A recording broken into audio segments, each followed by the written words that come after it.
that pressure to be where you want to be, but you're being hindered. I did all that stuff too. I did all that stuff. And I used all of the things that I endured that were problematic, painful, and growing pains, really what they were. But I would take that and project it into my personal life. And I was not a pleasant person to be around. I was not. And I realized that I had to cocoon myself. I had to cut myself away from everybody. No relationships, no friends, no weekend life, nothing but the price charts and the markets. The market is a cruel lover. She demands all of your attention.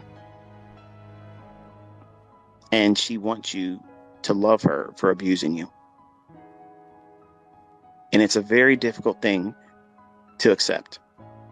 That yes, when she's in the right mood, she'll give everything you want and more. But sometimes, she's going to abuse you.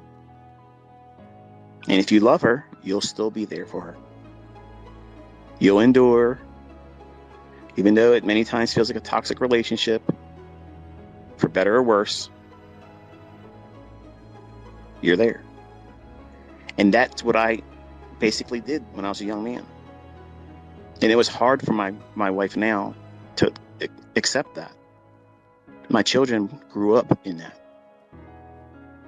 But excellence costs. It costs a lot more than you think it's gonna. And when you come into this industry and you learn from me or someone else, and they know what they're doing, and you in your ignorance, you demand, like that young man in the Jade Master's parable. He went to that master thinking he knows how to be trained when he had no idea what he's doing. That's arrogance. That's pride. That's ego. And it's really dangerous when you're stupid. And I was like that. I expected to be able to walk out there because I read books and books and books, so many fucking books. And every time I've read one, every time I saw something new, that was it. That was the thing. That's the thing I've been waiting for. That's the one thing. No, that's just the next thing I'm going to spend more time and attention on instead of worrying about me. Every time I've blown it, every time I've blown an account, every time I've wrecked a really good winning trade, otherwise, if I would have just took partials, managed it correctly, even though it didn't get to a target level I was looking for, because that's what I wanted. I wanted to be right. And you can't equate being correct or right as excellence. I'm going to say it again. Being right, having it go exactly how you want it to go, that is not excellence. That's perfection. There's a difference there. Two different destinations, okay? Heaven is perfection. And if you're hearing me right now, you ain't there. Excellence is doing that which should be done, preserving what you have, and not demanding more than what would be required to define it as contentment. You have to be comfortable with getting enough. And whenever you sit down with your model, you have to get to the point where, okay,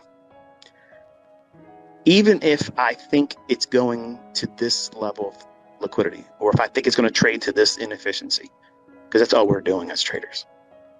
That's all the price is going to do. I can see how many of you that were kicking and screaming when I first did that. Oh, but I'm a Forex trader, ICT. You got to bend to my will. I'm not going to watch your videos because you're not doing Forex anymore. Okay. There's plenty of people out there talking about Forex.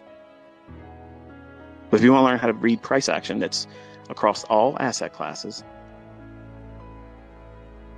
when I'm talking about a market that is applicable, unless I say this specific element is only for Forex or for futures, you should assume that it's generic for all asset classes. And there's only a few things that I've said that are very specific for futures or specific for Forex. And largely everything I'm teaching you is uniquely flexible. It allows you to go out in any asset class and just own it, fleece it, harvest it, beat the shit out of it. Whatever you want to do, whatever it is that you want to view it as. If you want to view it as a ballet dancer going across, or someone that reads sheet music like Linda Raschke, her analogy was when she reads the markets, it's like looking at sheet music. And that made me terrified in 1995 when I was reading her book. I was like, shit, man, this is going to be harder than I thought, because I still can't read sheet music. I tried. Man, I tried. I have tried and tried and tried. I can't. Now, I can play a little piano, but I have what is referred to as intonation. Like if I hear something, I can play it, but to read it in sheet music, I can't. I don't know how to describe it. That's just the way it is. I wish I could read sheet music, and I wish I could play the guitar, and I've tried for many years to do it, and I can't.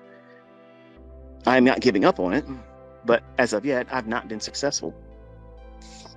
Now, you would think, hey, man, this is ICT. He shits fucking fireballs out his ass and lightning from his eyeballs. He can do anything. He just said he can't play the guitar. Yeah. It's the thing that I struggle with. I don't know. I can't get myself to do it. And, that's how it's going to be for you in your trading. You might think that you want to trade the silver bullet. You might want to trade, some new thing I teach between now and November, because it comes out and it seems awesome. And that's the thing that you want to pour all of your interest and efforts into. And I don't think that that's the right way of doing it. And that's another benefit of me leaving in November, because I'm going to stop providing you new things. So it's going to force those individuals that are here to learn how to. I'm not sure if you can hear that. That's a hummingbird, literally 14 to 18 inches away from my face, hovering. I'm not going to take your feeder from you. Relax. Having this idea, I can just hear it all the people that like, dude, like, you're all over the place. That's what it's like being in my mind. That's exactly what it's like being in my mind now.